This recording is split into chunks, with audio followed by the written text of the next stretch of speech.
Hello, Duke fans. Welcome in to the Duke Blue Devils Insider Podcast, your daily podcast for all things Duke Blue Devils news, just like every day. We thank you so much for tuning into the show today to get your latest on the Duke Blue Devils this Friday. Just like every Friday, we have your weekly recruiting update for the Duke Blue Devils, joined by SI recruiting insider Max Dorsey. My name is Hugh Strain, your daily host, as well as beat writer at Duke Blue Devils on SI. We won't waste any time this Friday. We'll bring in SI recruiting insider Max Dorsey. Max, just like every Friday, happy to have you on the show.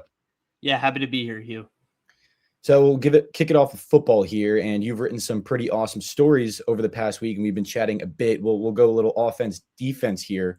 Exciting show last week where we saw a couple guys naming Duke as a finalist in their recruitments in the 2027 recruiting classes. So we'll start with offense here. Max, give us a little update on what's going on with the Blue Devils in terms of the 2027 class on offense.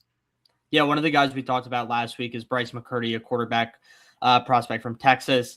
And he had previously named Duke as one of his final 6 schools alongside TCU, Baylor, Arizona, UCF, and Cincinnati. And earlier this week, he ultimately committed to TCU. So that's a recruitment that Duke was in. They were named a finalist this is one of the top quarterbacks in the country. He's ranked as the number 38 overall quarterback in the 2027 class. And unfortunately, the Blue Devils missed out on his recruitment.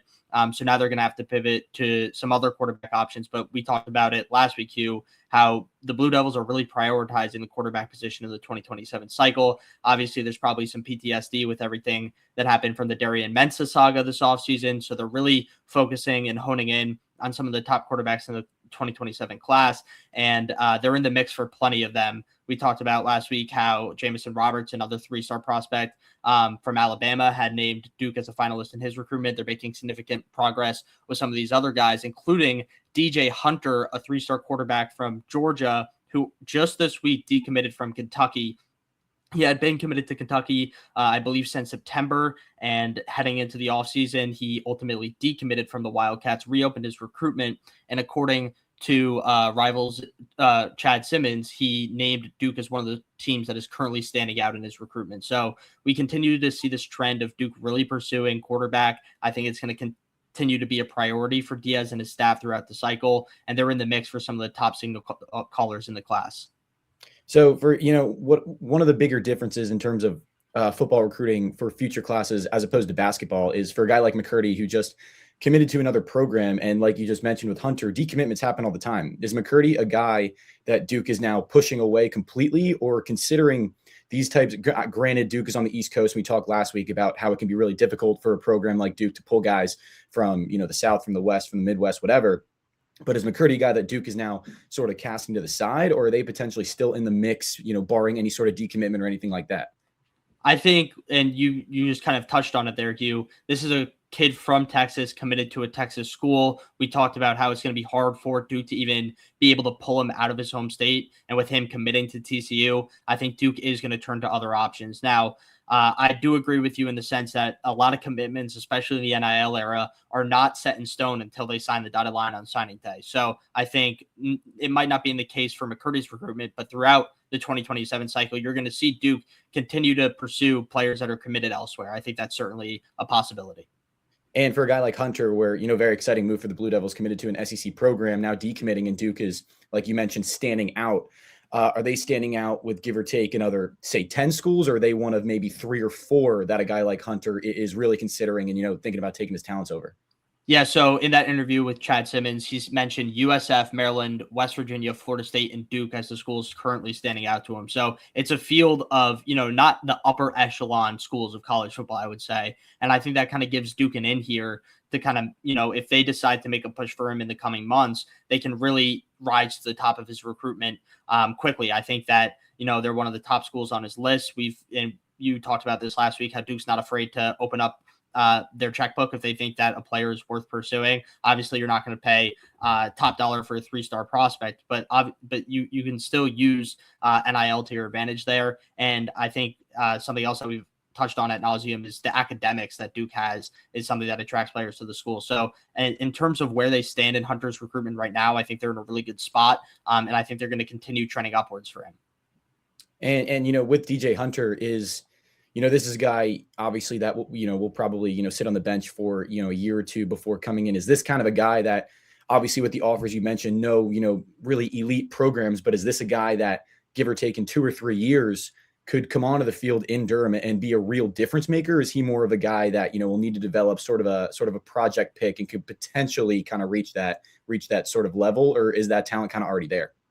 I think he has the talent to eventually be a Division I starter and a Power 4 starter at that. I think that it really comes down to the program that you land with, and that's the case specifically for quarterbacks. I think it matters the most. Are you with a coaching staff that develops your skill set? Are you in a system that fits your skill set? I think those are two really big factors, and I think quarterback commits now more than ever are thinking about those specific fits when they make their decisions. So I think that Duke has shown the ability to develop quarterbacks in the past. Obviously, in recent years, they've turned to the transfer portal. And I think we've talked about this as well, that they're going to continue doing that for, another year or two while they figure out the post-Mensa era and the fallout from that entire situation.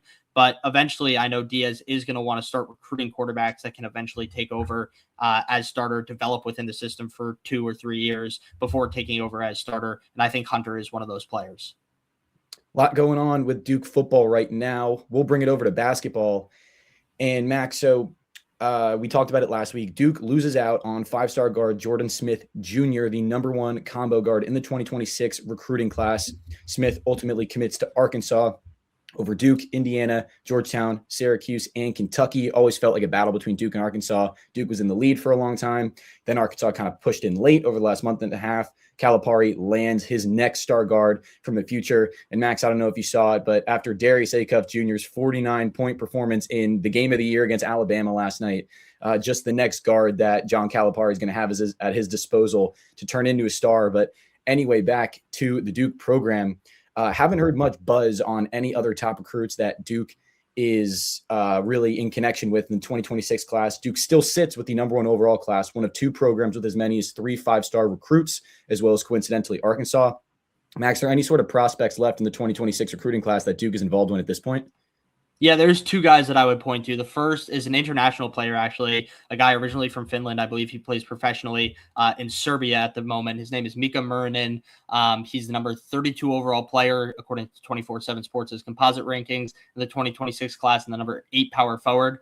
With him being overseas, I believe he's currently playing the season right now in Serbia, so his recruitment's been pretty slow developing. Back in July, he did name Duke as one of his top 7 schools alongside Arkansas, UNC, Indiana, Kentucky, Michigan, and NC State. And in recent weeks, there's been some reports that Duke is kind of, fallen behind on this commitment, or that more so that he's interested in other schools and he's hearing more from other schools. So with the loss of Smith, obviously they don't play the same position. This is a forward and a wing here for Duke. If they do decide to pursue him, it will be interesting to see if Scheyer ends up making a push for him here, or if they're content with their class, because that's certainly a possibility. You talked about it, 3 5-star commits, I believe 4 top 100 commits overall. So this is a really strong class for Duke, but Murinen is a name to watch. And then the other name I would watch is Bruce Branch. Another 5-star prospect. He was in the 2027 class, reclassified to the 2026 class. And back in December, he was named he named Duke in an interview with Rivals Joe Tipton as one of the schools that was standing out to him the most, alongside BYU, Kansas, Kentucky, Louisville, and USC. I know in a recent interview, he kind of updated that list and Duke wasn't near the top anymore. But again, when you have the prowess of Duke and the basketball program in Durham, I think you're always going to be in the mix for top prospects. And I think there is a strong chance that, Scheyer could ultimately decide to make a push for Murinen or Branch here down the stretch. Yeah, well, you mentioned that kind of this interesting situation Duke's in, and it's already might be content with this recruiting class. And, we've talked about it on previous shows over the week. I think Duke is in a really interesting spot from a recruiting standpoint this year, because above any other year that Scheyer has been at the helm for Duke, and it's kind of tough to compare to Coach K because the NIL era is happening, but Duke has a chance to get a ton of its production back from this season. Guys like Caden Boozer, Dame Sarr, Nick Hamenya, and Caleb Foster, even Isaiah Evans, you could maybe throw in there, have had a ton of first round buzz heading into the year. And a lot of that's fallen off, specifically for Boozer, Hamenya, even Sarr. And a guy like Isaiah Evans, who came into the year as a potential lottery pick, he's still a projected first round guy on a lot of boards, but hasn't exactly upped his draft stock. I think Duke is in an extremely interesting position this year, and I think it had an effect on Jordan Smith's ultimate commitment to Arkansas, that there's a chance that Duke could get a lot of its production back. Granted, it lost its entire 2024-25 starting five, which obviously led to a huge recruitment in the 2026 class and 2025 class as well. But I think Duke's in a really interesting spot relative to other years, that it could get a lot of its production back, which Duke fans really aren't used to.